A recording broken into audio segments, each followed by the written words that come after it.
दर्शकों को आपका स्वागत है। आज का हमारा टॉपिक है कैसे लड़ेंगे कोरोना से। उसके लिए बात करते हैं हमारे सहयोगी शैलेंद्र कश्यप जी से और जानते हैं क्या स्टेप्स अपन ले सकते हैं आगे कोरोना से लड़ने के लिए। शैलेंद्र जी, जैसे आप स्वास्थ्य विभाग से जुड़े हैं, स्वास्थ्य बीट देखते हैं, आपका क्या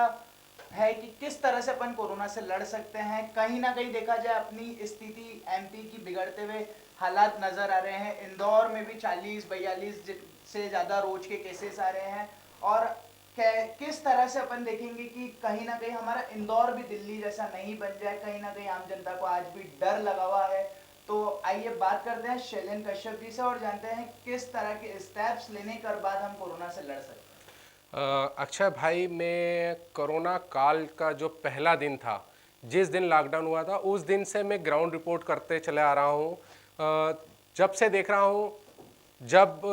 कोरोना काल पूरी तरह से लॉकडाउन प्रधानमंत्री जी ने करवाया था, उसके बाद से लेकर आज तक की स्थिति, आज अनलॉक 2 है।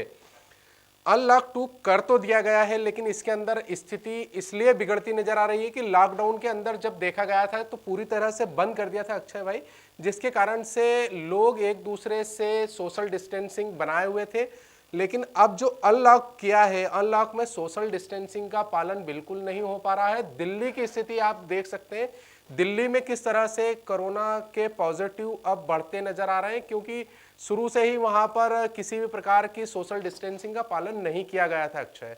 कहीं ना कहीं देखा जा रहा है मुख्यमंत्री शिवराज सिंह चौहान ने जो भी कदम उठाए हैं लॉकडाउन में, जो भी चीजें इंदौर के विधायकों ने निर्णय लेकर उस चीज में कलेक्टर से बात कर कर कदम उठाए, कहीं ना कहीं वो अपने इंदौर के लिए बहुत पॉजिटिव नजर आते हुए दिखे हैं।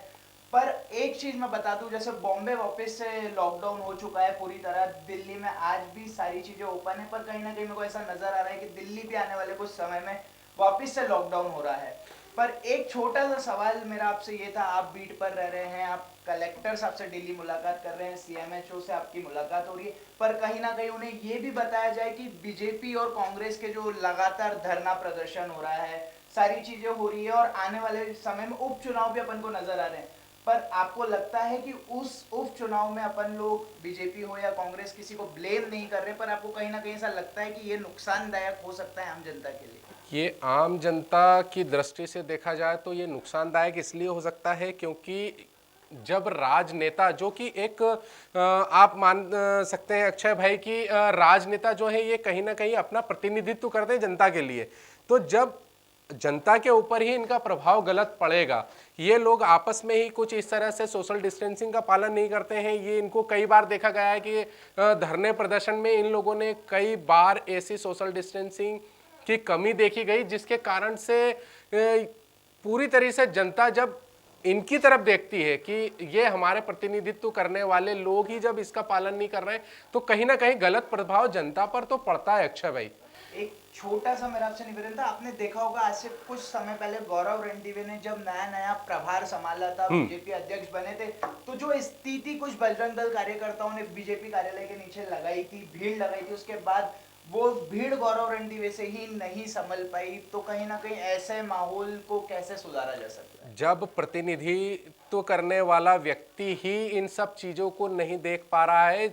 ये महामारी सिर्फ इंदौर की नहीं है, भारत की नहीं है, ये पूरे विश्व की महामारी है। तो इसको देखते हुए कहीं ना कहीं प्रतिनिधित्व करने वाले लोगों को भी ये देखना पड़ेगा अक्षय भाई, क्योंकि कहीं ना कहीं ये लोग जो अपने आप को दर्शाने की कोशिश करते हैं, तो इनको कहीं ना कहीं लोग इनसे जुड़े हुए हैं। तो अगर जो ये पहला कदम उठाते हैं, उसी तरीके से लोग भी करने की कोशिश करते हैं। अगर ये अपने कार्यकर्ताओं को रोक लेते और उनसे सोशल डिस्टेंसिंग का बोलते, तो उसका प्रभाव जनता के ऊपर भी पड़ता।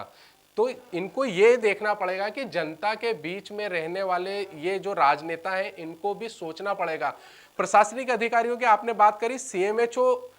ने खुले तौर पर यह बोल दिया था, जबकि डब्ल्यूएचओ ने भी बोल दिया है कि जुलाई में कोरोना जो है वो पीक लेकर आएगा। तो इनको कहीं ना कहीं ये सोचना चाहिए कि जब इतनी बड़ी महामारी में डब्ल्यूएचओ जैसे संस्थान ने भी पीक का बता दिया है, तो इनको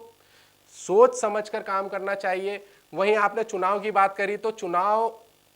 उपचुनाव की जो स्थिति बन रही है वो हर जगह बन रही है। उसमें राजनेताओं को कहीं ना कहीं सोशल डिस्टेंसिंग का पालन करना चाहिए, जिससे कि जनता भी इस चीज को समझ पाए कि जहां राजनेता अगर ये पालन कर सकते हैं तो हमें भी करना पड़ेगा। जब राजनेता ही पालन नहीं करेंगे तो जनता तो कहीं ना कहीं बिखराव में दिखेगी ना अक्षय भाई। मैं यहाँ किसी पार्टी को बीच में नहीं ले रहा हूँ, ना कांग्रेस नहीं, को, मैं ना पार्टी का BJP नहीं को। बोला मैंने अक्षय भाई, मैं पार्टी से कोई लेना देना नहीं, मैं राजनेता इसीलिए बोल रहा हूँ मैं ना। आज मुझे एक छोटा सा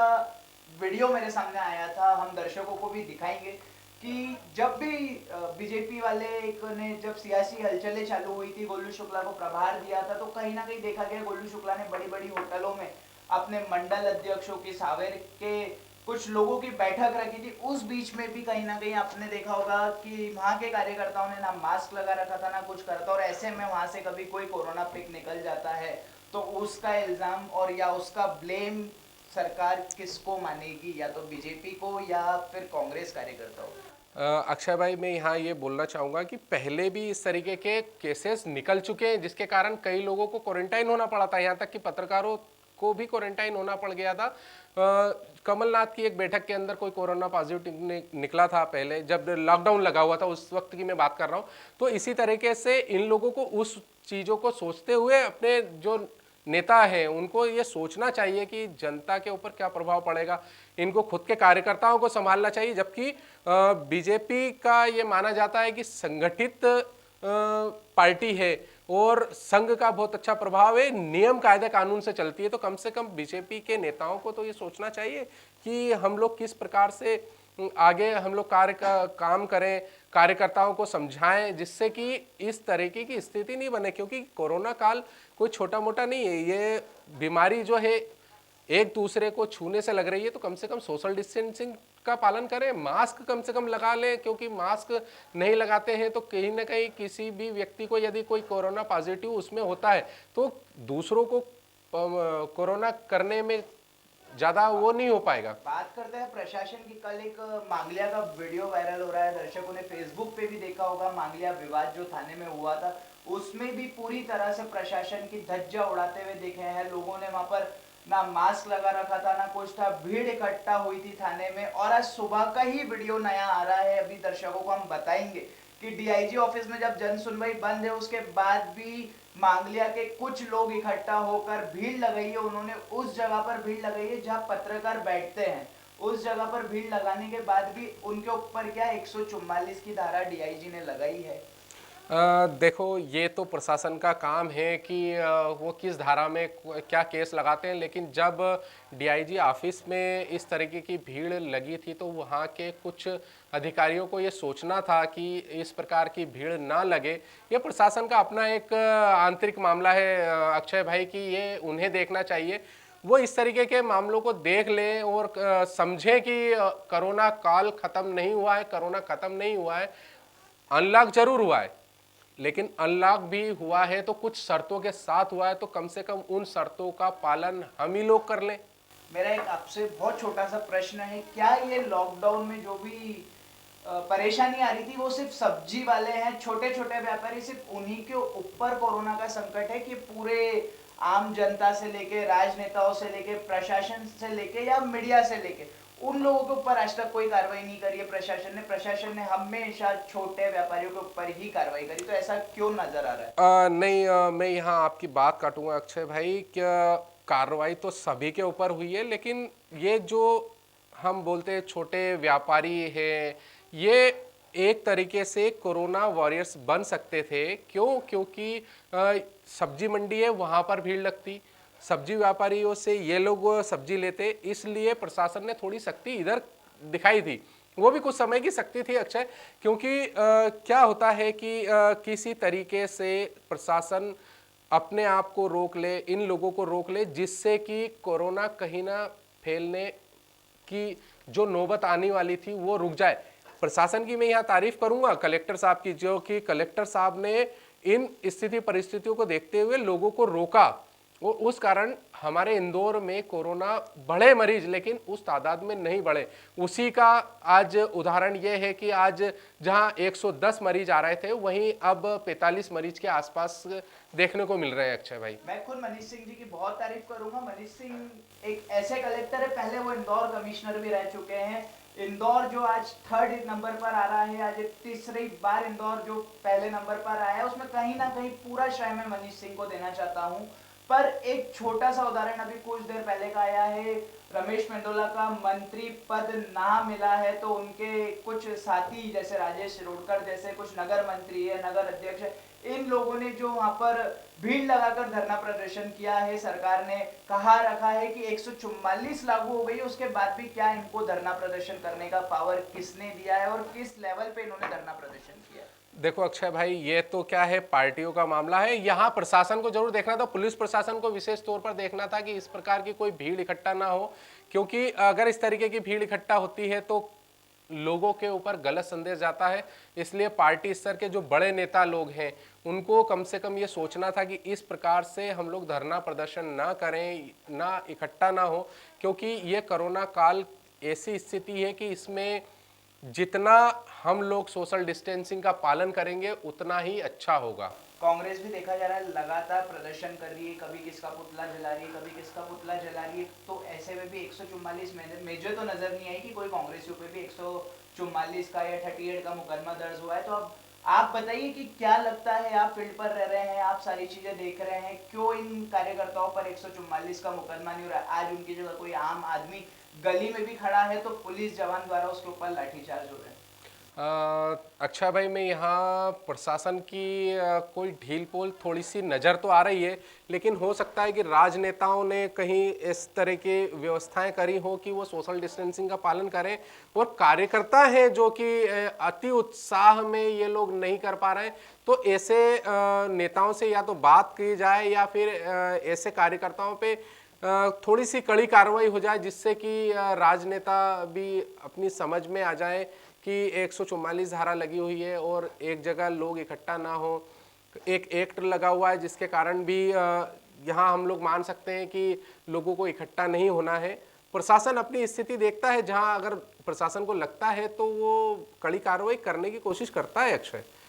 मैं कलेक्टर मनीष सिंह का फिर से धन्यवाद कहता हूँ, उनके कारण आज कोरोना जो हौश-पौश इंदौर हो रहा था वो धीरे लेवल में आते नजर आ रहा है। पर कहीं ना कहीं देखा जाए तो मनीष सिंह ने अपना फर्ज निभाया, सीएमएचओ प्रवीण जाड़िया ने अपना फर्ज निभाया, हर कोई आला अधिकारी ने अपना फर्ज निभाया। इंदौर डीआईजी की मैं बात करूं, हरिनारायण चार्य मिश्र ने भी अपनी नस्ल पुलिस वालों पे नकल एकदम कस रखी थी, पर उसके बाद भी देखा जा रहा है सिर्फ लड़ाई इस बात की है, और यहाँ बात इस बात की छिड़ रही कि कांग्रेस हो या बीजेपी, इनको कब सरकार मना करेगी या इनको अपनी सरकार कब समझाएगी कि धरना प्रदर्शन भी कहीं ना कहीं इंदौर या मध्य प्रदेश के लिए खतरनाक हो सकता है। इसके लिए तो खुद आला अधिकारियों को, अपने राजनेताओं को ये चीज़ सोचना चाहिए कि इस प्रकार की गतिविधियों को रोके, अपने कार्यकर्ताओं को समझाएं, क्योंकि कार्यकर्ता कहीं ना कहीं इन बड़े नेताओं से जुड़े हुए हैं, और बड़े नेता यदि किसी से जुड़ाव होता है, यदि वो अपने कार्यकर्ताओं को समझाता है, तो वो ऐसी स्थिति में आ जाते हैं कि कार्यकर्ता उनकी बात मानते हैं। तो बड़े नेताओं को ये समझना होगा, अधिकारी तो अपना काम कर ही रहे, वहीं बड़े नेताओं को एक ये चीज करना होगी कि वो अपने कार्यकर्ताओं को समझाएं अक्षय, जिससे कि इस ऐसी स्थिति न बन पाए कि इनके पार्टी के अंदर ही कोरोना जैसी स्थिति बन जाए, फैल जाए, तो इन लोगों के लिए भी ये कहीं ना कहीं बहुत दिक्कत वाली बात होगी अक्षय, जिस कारण से में ही चुनाव आने वाला है, कुछ ही समय बचे हैं जब बीजेपी और कांग्रेस के उपचुनाव वापस से नजर आ रहे हैं, और ऐसे में ही कभी बीजेपी या कांग्रेस के कार्यकर्ता करते हैं तो इंदौर में भी दिल्ली जैसी हालत हमें साफ साफ नजर दिख रही है कि इंदौर भी दिल्ली और बॉम्बे से कहीं पीछे नहीं रहा है। हर चीज में बॉम्बे को इंदौर का महानगर कहा जाता है, मिनी मुंबई इंदौर को कहा जाता है। आज आला अधिकारियों ने जो स्थिति संभाली, आला अधिकारियों ने जो स्थिति संभाल कर सारी चीजों का स्पीड में निर्णय लिया है, हम नहीं चाहते कि वो निर्णय उनका गलत जाए और आज कांग्रेस या बीजेपी कार्यकर्ताओं के कारण वापस से वो असुविधा लोगों को मिले, जिस तरह की असुविधाएं लोगों ने पिछले 3 महीने से उठाई है। नगर निगम ने अपना काम पूरा किया है, लोगों के घर राशन पहुंचाया, सब करा, पर कहीं ना कहीं देखा जाता है कि इनकी समस्या का कारण बीजेपी या कांग्रेस की जो गलतियां हो रही है, जो धरना प्रदर्शन कर रहे हैं, जो आए दिन विवादों में गहरे रह रहे हैं, उसका खामियाजा सिर्फ और सिर्फ आम जनता और आला अधिकारी को भुगतना पड़ेगा। देखते रहिए एमपी न्यूज, मैं हूं अक्षय कुमार, आप हमें फॉलो और सब्सक्राइब कर सकते हैं एमपी न्यूज के साथ। धन्यवाद।